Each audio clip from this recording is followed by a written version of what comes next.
مہلک اور دائمی ہے، تو اللہ تعالیٰ کی جہنم سے پناہ مانگتے ہیں، اس کی بارگاہ میں دعا کرتے ہیں۔ برادران اسلام، دعا کو ضروری رکھنا ہر وقت، اپنے لیے بھی، اپنے تمام عزیز و اقارب رشتہ داروں اور بالخصوص والدین کے لیے، اور جو آپ کے دوست ہیں، ساتھی ہیں، ان کے لیے، اور جمیع امت مسلمہ کے لیے دعا فرمائیں۔ یہ پکا اپنا برادران اسلام طریقہ بنا ہے۔ اور آپ دیکھیں کہ عربی کی جتنی بھی قرآنی اور حدیث مبارکہ کی دعائیں ہیں، ان سب میں اجتماعی دعا کا تصور دیا گیا، تو سب کے لیے دعا کیا کریں۔ جو دوست بالخصوص کہتے ہیں نام لے کر، ان کے لیے دعا کیا کریں، اور اس کا یہ فائدہ ہوگا کہ اللہ تبارک و تعالیٰ وہی دعا اس مسلمان بھائی کے حق میں بھی اور آپ کے حق میں بھی قبول فرمائے، آپ کو بھی عطا ہے۔ آگے چلیے برادران اسلام، وہ دعا کرتے ہیں اور کہتے ہیں انہا ساعت مستقرا و مقاما، اور بے شک اے اللہ، یہ جو جہنم ہے یہ انتہائی بری قرارگاہ ہے اور بری قیامت ہے۔ وہاں بھلے کوئی عارضی جائے یا بڑے مستقل چلا جائے، دونوں صورتوں میں وہ قرارگاہ بھی اور قیامت بھی انتہائی بری ہے، ہمیں اس سے محفوظ فرمائے۔ اب اس کے بعد برادران اسلام یہ جب ذکر فرما لیا، اب ان کی آئلی زندگی، معاشرتی زندگی اور معاشی زندگی کے حوالے سے لایا جاتا ہے۔ فرمایا والذین اذا انفقوا لم یسرفوا، بڑی پتے کی بات بیان کروائی۔ فرمایا کہ یہ وہ لوگ ہیں کہ جب خرچ کرنے پہ آتے ہیں تو بے جا نہیں اڑاتے، فضول خرچی نہیں کرتے، ولم یقتروا، اور نہ ہی ہاتھ کو بند کر کے رکھتے ہیں، کنجوسی کا مظاہرہ کرتے ہیں، تنگی کا مظاہرہ کرتے ہیں، وَكَانَ بَيْنَ ذَلِكَ قَوَامًا، بلکہ ان دونوں حدوں کے درمیان اعتدال پر چلتے ہیں۔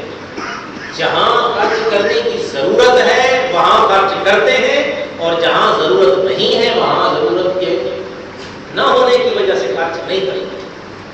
تو جو دوست خاص طور پہ اپنا ہاتھ ہر معاملے میں کھلا رکھتے ہیں، خواہ پیسے اڑاتے ہیں، اور ان کے پیسے اڑانے کی وجہ سے پھر تنگی ہو جاتی ہے، نتیجہ یہ نکلتا ہے کہ مہینہ پورا نہیں ہوتا، ابھی مہینے میں ہفتہ 10 دن رہتے ہوتے ہیں کہ دوسروں سے ادھار لینا پڑتا ہے، تو پریشانی کا شکار ہو جاتے ہیں مالی طور پر، معاشی طور پر۔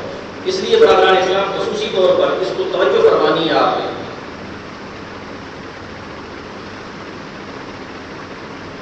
خرچ نہیں کر رہا، خرچ کرنے میں زیادہ تر ہم کس چیز میں برادران اسلام؟ کھانے اور پینے میں فضول خرچی کرتے ہیں۔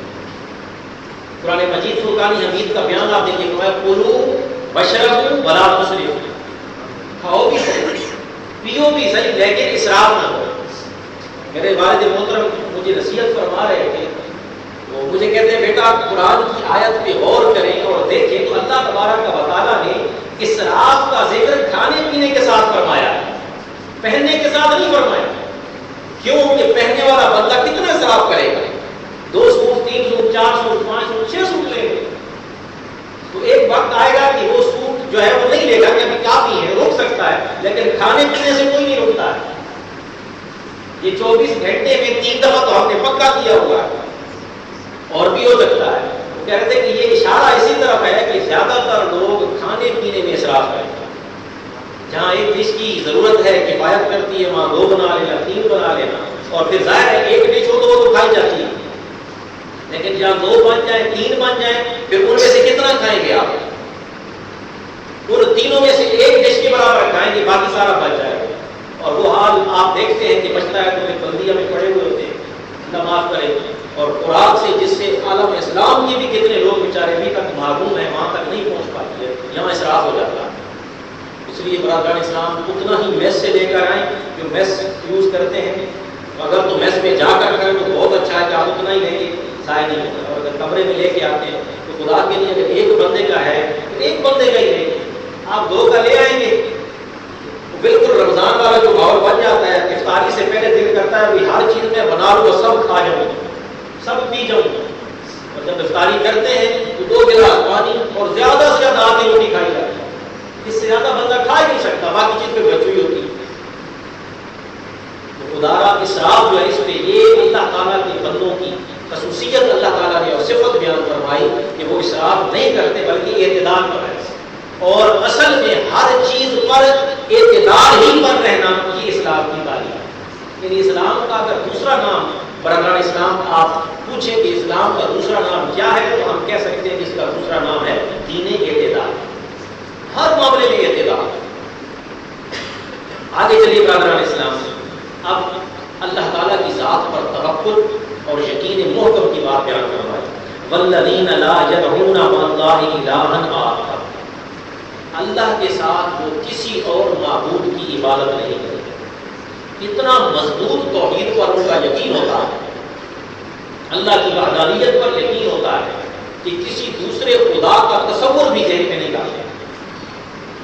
ولا یقتلون النفس التي حرم اللہ الا بالحق، اور فساد سے، لڑائی جھگڑے سے کوئی بھی دوسرا، اور یہاں مزے کی بات یہ ہے کہ یہاں کسی قسم کے مسلمان کی بات نہیں، جان کی بات ہے۔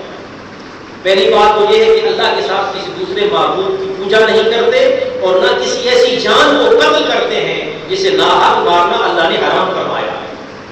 آپ اسی سے اندازہ لگا دیں، اب اللہ معاف کرے، نام جہاد کے نام پر جو کچھ دنیا میں نام کے مسلمان کر رہے ہیں اس کا پورا فلسفہ قرآن کی آیت میں بیان کر دیا۔ ناحق مسجد میں اجتماع ہو رہا ہے، نماز پڑھ رہے ہیں، جمعہ ادا ہو رہا ہے، عید کی نماز ہو رہی ہے، یا 5 وقت میں سے کوئی نماز ہو رہی ہے، اگلا آئے گا آ کر مسلمانوں کے اوپر بم مار کے خود بھی گیا اور ساتھ مسلمانوں کو بھی شہید کر دیا۔ اب یہاں اللہ تعالیٰ نے صفت بیان کی برادران اسلام کہ وہ مسلمان ایسے ہیں کہ ناحق کسی جان کو، اس میں نے عرض کیا مسلمان کی بھی بات نہیں، کوئی بندہ ہے ناحق اس کو وہ نہیں مارتے۔ حق پہ مارنا کب آئے گا؟ جس میں اسلام نے اجازت دی۔ کسی نے ناحق کسی کو قتل کر دیا، اب اس کے بدلے میں اس کا قصاص لیا جائے گا، وہ حکومت کا معاملہ ہے، اس کے ذمے ہے، کیس چلے گا، گواہیاں ہوں گی، جس طرح سے وہ ہماری ذمہ داری نہیں۔ اسلام نے ہر کسی کو برابر اسلام یہ اختیار نہیں دیا کہ کوئی آدمی برا کام کر رہا ہے تو دوسرا بندہ وہی جج بن کے فیصلہ کر رہا ہے، ہرگز نہیں۔ اسلام ایک نظام کے تحت چلتا ہے، قانون کے تحت چلتا ہے، عدالتیں ہیں، قاضی ہیں، حکومت ہے۔ یہاں پر بھی یہ فرمایا الا بالحق، بس حق بات پر ہو، یعنی ایسا معاملہ ہے کسی دشمن ملک نے مسلم ملک پر حملہ کر دیا ہے، حکومت کی طرف سے باقاعدہ طور پر اعلان کتاب ہو گیا ہے، وہاں اس میں جائے، رضاکارانہ طور پر جائے، چاہے فوج میں بھرتی ہو گیا وہ الگ بات ہے۔ انشاءاللہ تفصیلی طور پر میں پہلے بیان بھی کر چکا ہوں، پھر کبھی موقع ملا تو جہاد کا حقیقی تصور آپ کی خدمت میں پیش کروں گا۔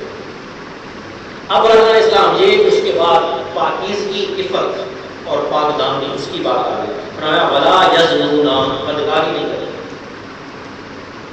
اب یہ ساری صفات آپ سنتے جائیے گا سورۃ الفرقان کی روشنی میں، اور پھر غور کرتے چلے جائیے گا کہ اللہ تبارک و تعالیٰ نے کتنی حکمت کے ساتھ ان ساری باتوں کا بیان فرما دیا۔ عام روٹین میں کوئی بھی بندہ شریعت کا پڑھ سکتا ہے۔ فرمایا ولا یزنون، وہ کسی قسم کی بدکاری کی طرف، زنا کی طرف نہیں جاتے۔ ومن یفعل ذلک یلقى عذابا، اور اگر کوئی جاتا ہے یہ کام کرتا ہے تو اللہ تبارک و تعالیٰ اسے اس گناہ کی سزا دے، اس گناہ کی سزا دے۔ یضاعف له العذاب یوم القیامت، ممکن ہے دنیا میں بھی اس کو دے سزا، اور اگر دنیا میں اللہ پردہ پوشی فرما کے اس کی رسی ڈھیلی کر دے گا، فرمایا قیامت کے دن عذاب ڈبل کرے گا، 2 گنا عذاب کرے گا۔ وَيَخْلُدُ فِيهِ مُهَانًا، اور اس عذاب کے اندر ذلت کے ساتھ ہمیشہ ہمیشہ کے لیے وہ بندہ رہے گا، ذلت دے دی جائے گی۔ إِلَّا مَنْ تَابَ وَآمَنَ وَعَمِلَ صَالِحًا، قربان جائیں اس رب کی رحمت پر۔ یقین کریں قرآن مجید کو اگر آپ محبت کے ساتھ پڑھیں اور اللہ تعالیٰ کی باتیں یوں سمجھنا کہ یہ رب آپ سے کلام کر رہا ہے، یہ ساری باتیں کر کے عذاب کا بیان کیا کہ میں دگنا عذاب دوں گا، سختی فرمائی، اس کے ساتھ ہی رحمت جوش میں آتی۔ فرمایا کہ یہ ساری باتیں میں نے کر دی، اب اگر اللہ نہ کرے کسی نے یہ کر لیا، وہ کہے کہ میں تو مارا گیا، دنیا میں بھی عذاب، آخرت میں ڈبل عذاب، تو رب کی رحمت جوش میں آ گیا۔ اِلَّا مَن تَابَ وَآمَنَ وَعَمِلَ عَمَلًا صَالِحًا، ہاں جس نے توبہ کر لی، پکا بندہ مومن بن گیا، نیک عمل کرنے لگا، فَأُولَٰئِکَ يُبَدِّلُ اللَّهُ سَیِّئَاتِہِمْ حَسَنَات، اس کو گھبرانے کی ضرورت نہیں، نہ صرف میں گناہوں کو معاف کر دوں گا بلکہ جتنے گناہ کیے ہیں میں ساروں کو نیکی میں تبدیل کر دوں گا۔ کتنا کوئی رہی ہو سکتا ہے برادران اسلام، اندازہ لگائیں۔ کسی بینک سے آپ قرضہ لے کہ 1000 ریال آپ نے قرضہ لیا، بینک والوں کو آپ نے نہیں دیا، انہوں نے کہا تھا کہ نہیں دیں گے تو آپ اس کے بدلے میں 1000 ریال کے بدلے میں مثال دے رہا ہوں، آپ نے اپنا گھر گروی رکھ دیا تھا، رہن رکھ دیا تھا، اب جب آپ ٹائم پہ نہیں دے سکے تو بینک والوں کو حق بنتا تھا کہ گھر چھین لیں آپ۔ لیکن کبھی اگر ایسا ہو جائے بینک والے کبھی گھر بھی اپنا پاس رکھو اور جو 1000 ریال ہمیں دینا تھا وہ بھی پاس رکھو، تو آپ اتنے خوش ہو جائیں کہ بھائی یار اس جیسا بینک تو میں نے زندگی میں پہلی دفعہ دیکھا ہے، اور خوشی سے پھولے نہیں سمائیں گے۔ تو اندازہ لگائیں کہ سارے گناہوں کا بوجھ آپ اوپر پڑا ہوا تھا، صرف ایک کام کیا، صدقے دل کے ساتھ اللہ کی بارگاہ میں توبہ کی، اور توبہ کرنے کے بعد کیا کیا؟ ایمان میں مضبوط ہو گئے اور نیک کام کرنے شروع کر دیے۔ اللہ تبارک و تعالیٰ نے سارے برے کام جتنے بھی تھے ان کی سزا بھی معاف فرما دی اور تمام برے کاموں کو کیا کر دیا؟ نیکی میں تبدیل فرما دیا۔ اور یہاں وہ حدیث مبارکہ مجھے یاد آ رہی، شاید میں نے پہلے بیان کی تھی، آپ صلی اللہ علیہ وسلم کی ذات بابرکات نے فرمایا، سیاست تک یہ حدیث مبارکہ ہے کہ قیامت کے دن میرا ایک امتی اللہ کی بارگاہ میں حاضر ہوگا، تو اللہ تبارک و تعالیٰ اس سے اس کے گناہوں کا اعتراف کروائے، جتنے بھی اس کے چھوٹے چھوٹے گناہ ہوں گے اللہ تبارک و تعالیٰ وہ سارے گنوائیں گے، چھوٹے چھوٹے عام روٹین کے، وہ سارے جب گر جائیں گے بندہ گھبرا جائے گا، پریشان ہو جائے گا۔ اب ظاہر ہے وہاں اعتراف کے بغیر کوئی چارہ ہی نہیں ہوگا۔ یہاں دنیا میں تو چل جاتا ہے، ایک کو دھوکہ دے دیا معاذ اللہ، دوسرے کو دھوکہ دے دیا، تو اللہ کی بارگاہ میں کس کی چلے گی؟ کہتے ہیں آپ بندہ پریشان ہوگا، اب سوچ رہا ہوگا کہ یہ تو چھوٹے چھوٹے تھے اور بڑے گناہ بھی ہیں، اللہ تبارک تعالیٰ کیا کہ آپ بھی فرشتوں اس نے اتنے چھوٹے گناہ کیے ہیں، آج میری رحمت جوش میں ہے، سارے چھوٹے گناہ میں اس کے بدلے میں اس کو نیکیاں عطا کی، کچھ نہیں ہے، بات کچھ نہیں۔ تو کہتے ہیں کہ وہ بندہ حیرانی پریشانی کے عالم میں خوش ہوگا اور خوش ہو کے کہے گا باری تعالیٰ بڑے بڑے گناہ بھی کیے ہیں نا، ان کو بھی نیکی میں تبدیل کروا، وہ خود اعتراف کرے گا، اللہ تبارک و تعالیٰ تبسم فرمائے گا، آپ صلی اللہ علیہ وسلم وہ تبسم فرمائے گا رب، یہ تو اتنا رحیم رب ہے برابر علیہ السلام۔ تو آج سے اگر آپ میں سے کوئی میرا ایک بھائی بھی اپنی سابقہ زندگی پر نظر دوڑائے اور یہ جو چیزیں قرآن مجید ہیں اور ہمارے پیارے رب نے بیان فرمائے سمجھتا ہے کہ اس کے اندر ہے، اس سے غلطی ہو گئی، اس رب کی بارگاہ میں اللہ اکبر کی صدا آئی، حی علی الصلاۃ کی صدا آئی، وہ خوش گپیوں میں مصروف ہے یا کسی نادانی کے کام میں مصروف ہے، اس بلاوے پر وہ مسجد میں اس کی بارگاہ میں حاضر ہو کر نہ کھڑا ہو سکا، نہ رکوع کر سکا، نہ سجدہ کر سکا، وہ جھوٹ بولتا رہا، دوسروں کو دھوکہ دیتا رہا، اپنے فرائض میں غفلت برتتا رہا، مسلمان بھائیوں کو تکلیف دیتا رہا، انسانیت کو تکلیف دیتا رہا۔ اگر کوئی ایسا ہو گیا تو برادران اسلام رب کا پیغام ہے، الا من تاب وآمن وعمل عملا صالحا، توبہ کر لو، ایمان دوبارہ سے تمہارے دل میں جاگزین ہو جائے اور نیک کام کرنے کا وعدہ کرو، سارے گناہوں کو بھی معاف کر دیا جائے گا اور نیکیوں میں بھی تبدیل فرما دیا جائے گا۔ آئے برادران اسلام، ہم اسی طرف اللہ کی بارگاہ میں آج توبہ کرتے ہیں، نتوب الیک یا اللہ فاغفر لنا ذنوبنا وکفر عنا سیئاتنا وبدل لنا سیئاتنا الی حسنات، آمین یا رب العالمین۔ مولا ہم تیری بارگاہ میں توبہ کرتے ہیں اور جو کچھ گناہ کر بیٹھے اسے ہمیں معافی عطا فرما اور ان کو اپنے اس خوشخبری کے تناظر میں ہمارے لیے نیکیوں میں تبدیل فرمایا۔ وَقَانَ اللَّهُ غَفُورًا رَحِيمًا، بے شک اللہ بخشنے والا بڑا مہربان ہے، لیکن کوئی بخشش دینے کے قابل تو ہو نا، بخشش والا بنے تو صحیح۔ فرمایا وَمَن تَابَ وَعَمِلَ صَالِحًا فَإِنَّهُ يَتُوبُ إِلَى اللَّهِ مَتَابًا، اور جس نے پھر توبہ کر لی، رجوع کر لیا گناہوں سے اور نیک عمل کرنا شروع کر دیا، تو اس نے اللہ کی بارگاہ میں واپس لوٹنے کا حق ادا کر دیا۔ کہتے ہیں نا صبح کا بھولا شام کو واپس آ جائے گا، اسے بھولا نہیں کرے گا۔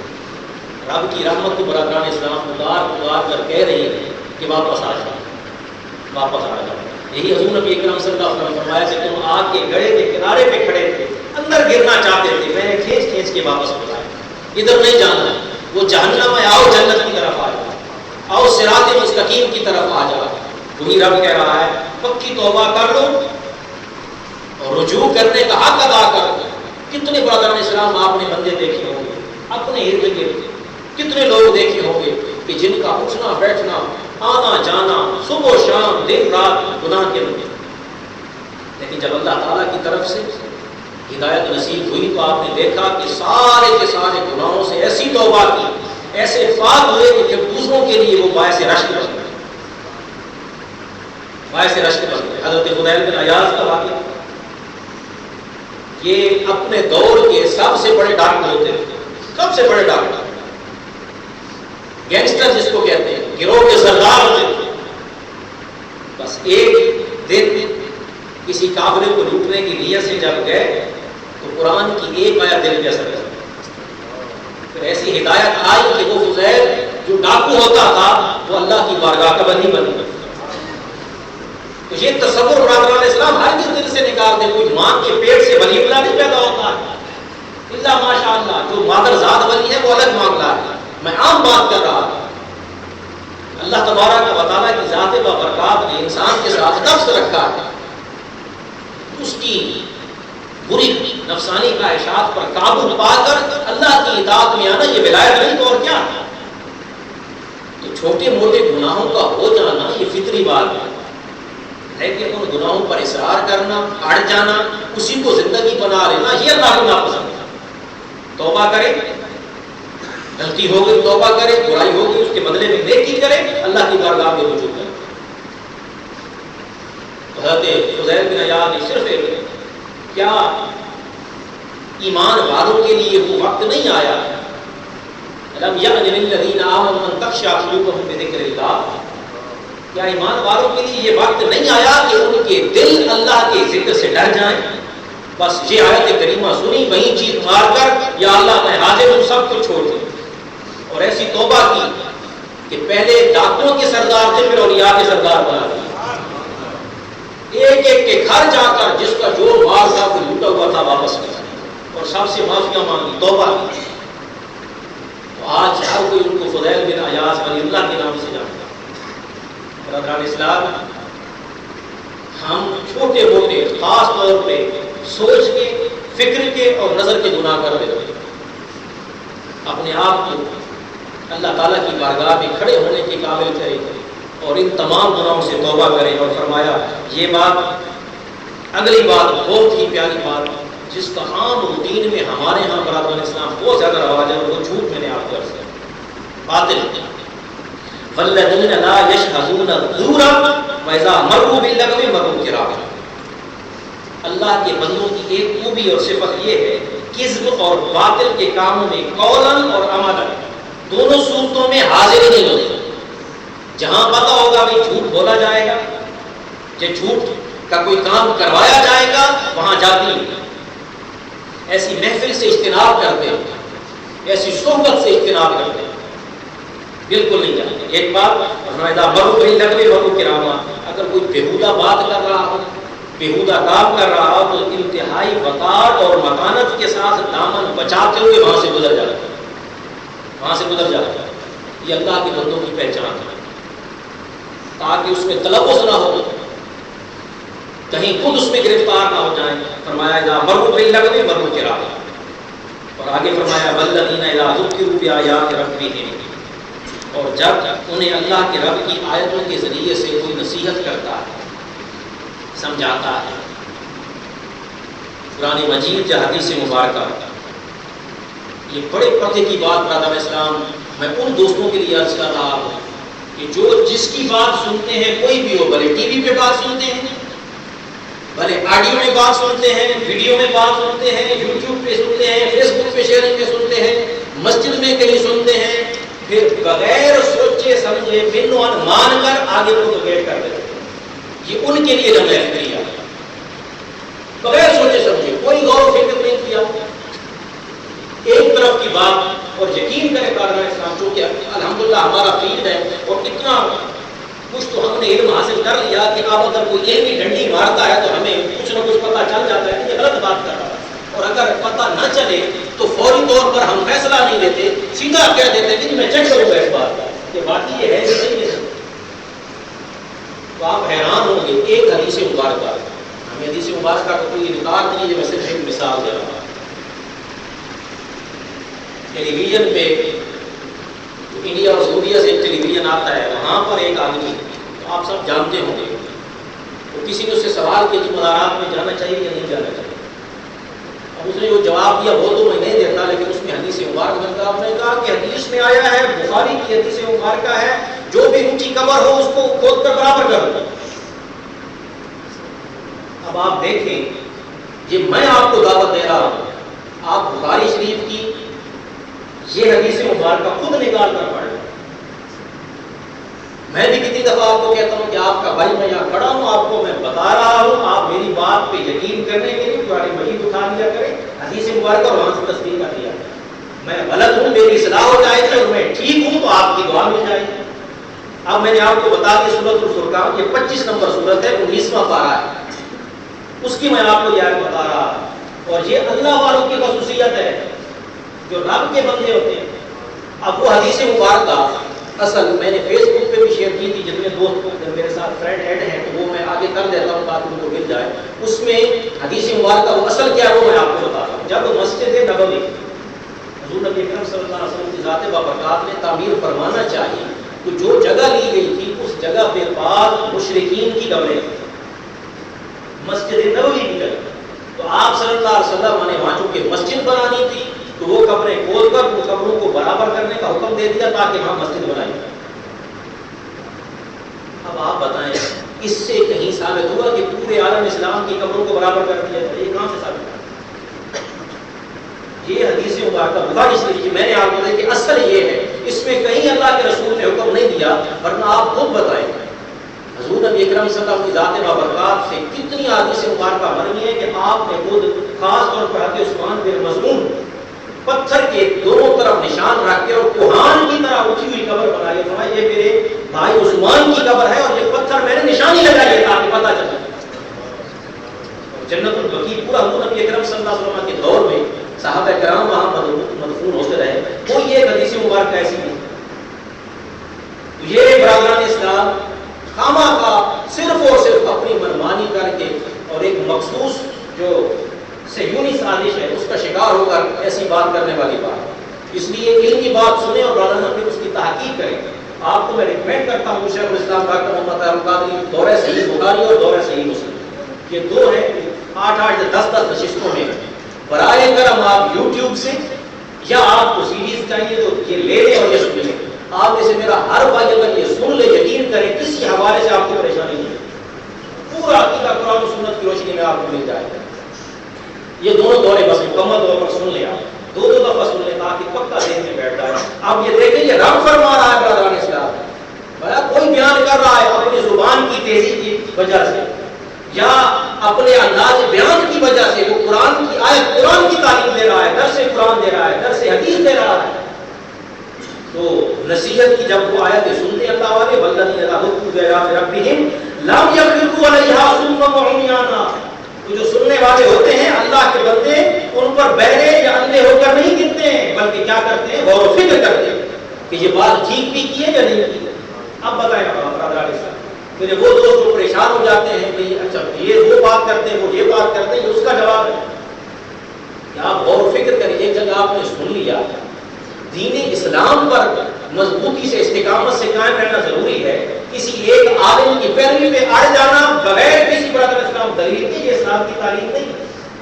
آپ قرآن اور سنت اگر وہ صحیح طریقے سے بیان کر رہا ہے اس کو فالو کریں، اور وہ بھی آپ اس کی پیروی نہیں کریں گے، حقیقت میں کس کی کریں گے؟ اور یہ تقلید ہے کہ ہم اگر امام اعظم ابو حنیفہ رضی اللہ تعالیٰ عنہ کی تدوین شدہ فقہ کو مان رہے ہیں تو صرف اس وجہ سے مان رہے ہیں کہ وہ حضور نبی اکرم صلی اللہ علیہ وسلم ذات بابرکات کی حدیث مبارکہ ہے۔ یہ نہیں کہتے امام اعظم ابو حنیفہ کو معاذ اللہ تک وہ مقام ہم نے دے دیا نبوت والا، ایسا بات نہیں۔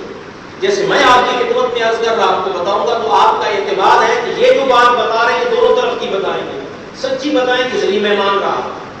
تو اب یہ بندہ مومن کی خصوصیت ہے، تو اس کو یاد رکھیے برادران اسلام، کہیں بھی ہو کوئی بھی ہو، بعض دوست ہیں فون کرتے ہیں پوچھ لیتے ہیں، پوچھیں آپ، جب تک آپ پوچھیں گے نہیں اور علم کی صحبت میں نہیں رہیں گے برادران اسلام، گمراہی کا بہت زیادہ چانس ہوتا ہے، بہت زیادہ چانس ہوتا ہے۔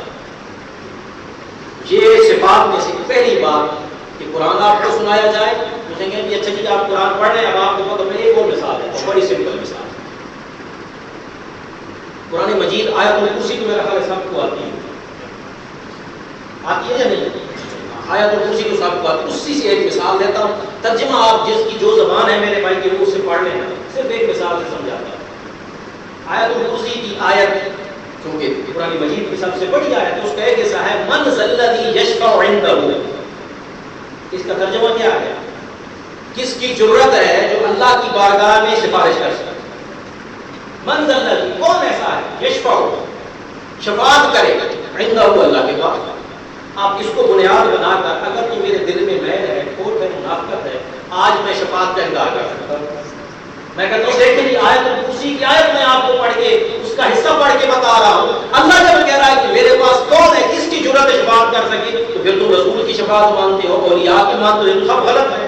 اب چونکہ میرا مطالعہ نہیں ہوا، مجھے خود آیت الکرسی آتی نہیں، اس کا ترجمہ نہیں آتا، تو میں فوراً پریشان ہو کر عقیدت تبدیل کر دوں۔ اب جو بات کرتے ہیں نہ میں نے ان سے پوچھنا ہے، جو شفاعت کا اقرار کرتے ہیں میں کہوں گا بھائی یہ تو غلط بات ہے، کیونکہ میں تو جناب فر انگلش بولنے والے، فر قرآن پڑھانے والے سے ان کے آپ پریشان ہو گیا۔ اتنی بات برادران اسلام، کاش آپ کو آیت الکرسی آتی ہے۔ اسی کے آگے رب نے کہا ہے الا باذنہ۔ اگلی بات بھی ہے کسی کی ضرورت نہیں، لیکن رب جس کو اجازت دے دے گا وہ رب کی اجازت سے شفاعت کرے گا۔ یہ علمی برادران اسلام خیانت ہے کہ میں نے آپ کو بتایا۔ جی آج کل ہو رہی ہے ٹیلی ویژن پر، اور اللہ معاف کرے وہ لوگ ٹیلی ویژن پر آ رہے ہیں، وہ بیٹھ کر فتوے دے رہے ہیں جن کا دین اسلام کے ساتھ کوئی دور کا بھی ظاہری تعلق نظر نہیں آتا۔ یہ سازش ہے، تو خدا را آپ اس سازش کو پہچانیے۔ آپ کی جو خانقاہیں ہیں، آپ کی جو مرشدین ہیں، اللہ ان کو سلامت رکھے اور اس دنیا سے رخصت ہو کے ان کا روحانی فیض آپ کو دے۔ بڑا مشکل معاملہ ہو گیا، تو اس لیے خصوصی طور پر برادران اسلام آپ جہاں کہیں بھی صحیح قرآن و سنت کی تعلیم کا آپ کو پتہ چلے، بات ہو رہی بات ہو کسی منافقت والی بات نہیں، صحیح بات ہے، اعتدال والی بات ہے۔ یہ ایک مثال کی یہی بات قرآن کہہ رہا ہے کہ اس کے اوپر وہ اندھے ہو کر اور بہرے ہو کر نہیں گرتے ہیں، بلکہ اور فکر کرتے ہیں کہ بات چیت بھی کی یا نہیں کی۔ تو قرآن میں برادر اسلام شفاعت کی انکار والی بالکل آیات ہے، لیکن اقرار والی بھی ہے۔ اب انکار کس کے لیے؟ کافروں کے لیے، اور اقرار کس کے لیے؟ مسلمانوں کے لیے۔ ایسے ہی علم غیب کا انکار موجود ہے کہ علم غیب سوائے اللہ کی کسی کے پاس نہیں، اور دوسری جگہ اقرار موجود ہے کہ وہ جس کو چاہتا ہے عطا فرما دیتا ہے۔ بات ہوئی ہوگی، اس لیے سوچا کریں، سمجھا کریں برادران اسلام۔ آگے چلیے، اور اگلی بات برادران اسلام بہت ہی پیاری ہے، فرمایا والذین یقولون ربنا ھب لنا من ازواجنا وذریاتنا قرۃ اعین واجعلنا للمتقین اماما۔ ہم میں سے کوئی آدمی بھی اولاد کے لیے دعا تو کرتا ہے، جس کو اللہ نے دی ہوئی ہے اللہ تعالیٰ اس کی اولاد کو نیک اور صالح فرمائے، اور جس کو نہیں دی تو اس کو قرآن میں سے یہ دعا کرنے کا انداز اپنانا چاہیے۔ فرمایا اللہ کی بندے جب رب سے دعا مانگتے ہیں نا، وہ یہ نہیں کہتے کہ مولا ہمیں اولاد دے، اولاد کا نام استعمال نہیں ہوتا۔ کیسی دعا کرتے ہیں؟ ربنا ھب لنا من ازواجنا وذریاتنا قرۃ اعین، اے رب ہمیں ہماری بیویوں اور اولاد کی طرف سے آنکھوں کی ٹھنڈک عطا فرما۔ اب آپ دیکھیں اس میں یعنی مانگنے کا انداز دیکھیں کہ بیوی بھی ایسی کہ میرے لیے آنکھوں کی ٹھنڈک بن جائے، اور اولاد بھی ایسی دے جو میرے لیے آنکھوں کی ٹھنڈک بن جائے۔ تو آج کل ہماری اولاد ہماری تربیت نہ کرنے کی وجہ سے آنکھوں کی ٹھنڈک تو نہیں بلکہ گرمی ضرور بنتی ہے، ایسی بات ہے کہ نہیں؟ اور وجہ یہ برادران اسلام کہ ہم تربیت کرتے نہیں ہیں، توجہ ان کو دیتے نہیں ہیں۔ موسٹلی ہماری بیگمات تو ویسے پاکستان میں ہے، شوہر سر پہ نہیں ہے، ادھر ان کا والد سر پہ نہیں ہے، تو ظاہر ہے بات پہ وہ سر پہ چڑھ جائیں گے۔ جب سر پہ چڑھتے ہیں پھر یہاں لے کے آتے ہیں، جب یہاں لے کے آتے ہیں تو پھر اپنے کام کاروبار میں لگے معاملہ تو پھر وہی ہو گیا۔ تربیت بہت ضروری ہے، ٹیلی فون پر بے شک آپ تربیت کریں، گھر چکر لگائیں 6 مہینے سال بعد وہاں جا کر کسی کے ساتھ کو وابستہ کر کے آئیں کہ ان کی اخلاقیات بہتر ہو جائیں، تاکہ آپ کی اولاد جو ہے وہ واقعی آپ کی آنکھوں کی برادر اسلام ٹھنڈک بن جائے۔ یہ اور اس کے بعد پھر کیا دعا کرتے ہیں؟ مولا وجعلنا للمتقین اماما، جتنے بھی متقی لوگ ہیں، تم سے ڈرنے والے ہیں، پرہیزگار ہیں، ہمیں ان کا امام بنا دے۔ اب آپ بتائیں برادران اسلام، سچی بات بتائیں، میں اپنے آپ کو شامل کرتا ہوں، ہم نے کبھی ایسی دعا مانگی اللہ نے؟ آپ میں سے کسی ایک بھائی نے کبھی دعا کی مولا مجھے متقیوں کا امام بنا دے؟ میری نوکری پکی ہو جائے، یہ ویزے کا معاملہ ٹھیک ہو جائے، میرا جو باس ہے نا وہ مجھے بڑا تنگ کر رہا ہے، وہ معاملہ سیدھا ہو رہا ہے، میں نے ایک مکان لینا ہے، مکان کے لیے کہیں سے پیسوں کا بندوبست ہو جائے، قسطوں پہ گاڑی لے لی ہے، 4 سال قسطیں نہیں دی، کوئی وظیفہ بتا دی اس کے علاوہ ہماری کوئی دعا نہیں۔ پھر ہم عباد الرحمان میں اپنے آپ کو شامل کرتے ہیں، برادران اسلام آپ اندازہ لگا، فیصلہ میں آپ پہ دیتا ہوں، میں عرض کرتا ہوں کہ میں تو مفتی ہوتا نہیں، فتوے میں لیتا نہیں، اپنے دل سے فتوا لے۔ آج تک کسی نے اولاد کے لیے بھی دعا کا کہا ہے، تو وہ یہ کہتا ہے کہ اولاد نہیں ہے آپ دعا کریں۔ کبھی کسی نے یہ نہیں کہا کہ اللہ تعالیٰ مجھے اپنی بیوی سے بھی اور اولاد سے بھی آنکھوں کی ٹھنڈک دے اور اللہ ہمیں متقیوں کا امام بنا دے۔ اگر متقیوں کے امام کی دعا کریں گے آپ نہیں تو آپ کی نسل میں سے کوئی بن سکتا ہے، ہو سکتا ہے آپ کی دعا قبول ہو جائے اور اللہ تبارک تعالیٰ آپ کی اولاد میں سے کوئی ایسا متقیوں کا امام بنا دے کہ آپ کے بھی اور آنے والی نسلوں کے ساروں کے بیڑے پار کریں۔ ایسی دعائیں برادران اسلام مانگیں۔ آگے چلیے، اولئک یجزون الغرفہ، یہ جتنے بھی اللہ تعالیٰ کے نیک بندوں کی صفات بیان ہوئی اور رب نے فرمایا ان کی جزا کیا ہوگی، انہی لوگوں کو جنت میں بلند ترین محل عطا کیا جائے۔ غرفہ جیسے روم کو کہتے ہیں، تو یہاں جنت والا جو روم ہے وہ ایسا تو نہیں ہوگا نیشنل ایڈیمنٹس والوں نے آپ کو دیا ہوگا یا لازم والوں نے دیا ہوگا، وہ غرفہ جنت کا ہے، ایسا ملے گا جو محل نما ہوگا۔ فرمایا بما صبر، کس وجہ سے؟ صبر کرنے کی وجہ سے، صبر کرنے کی وجہ سے۔ یہ ساری صفات بیان کر اللہ نے کس کے اوپر بیان ختم فرمایا؟ صبر کے اوپر، صبر کی وجہ سے۔ وَيُلَقَّوْنَ فِيهَا تَحِيَّةً وَسَلَامًا، اور وہاں دعائے خیر اور سلام کے ساتھ ان کا استقبال کیا جائے۔ جیسے جائیں گے السلام علیکم، السلام علیکم، آئیں گے سلام آپ پر ہو، یہ آپ کے لیے غرفہ تیار ہے، یہ محل آپ کے لیے تیار ہے جنت میں، بیمار صبر، کس کی وجہ سے؟ صبر کرنے کی وجہ سے۔ صبر کو برادر اسلام لازمی اپنائیے۔ ابھی چونکہ وقت نہیں انشاءاللہ اس پہ پھر میں ڈیٹیل میں بیان کروں گا۔ خالدین فیہا حسنت مستقرا و مقاما، اس میں ہمیشہ رہیں گے اور یہ انتہائی بہترین اور عمدہ قیام گاہ ہوگی جہاں وہ رہیں گے۔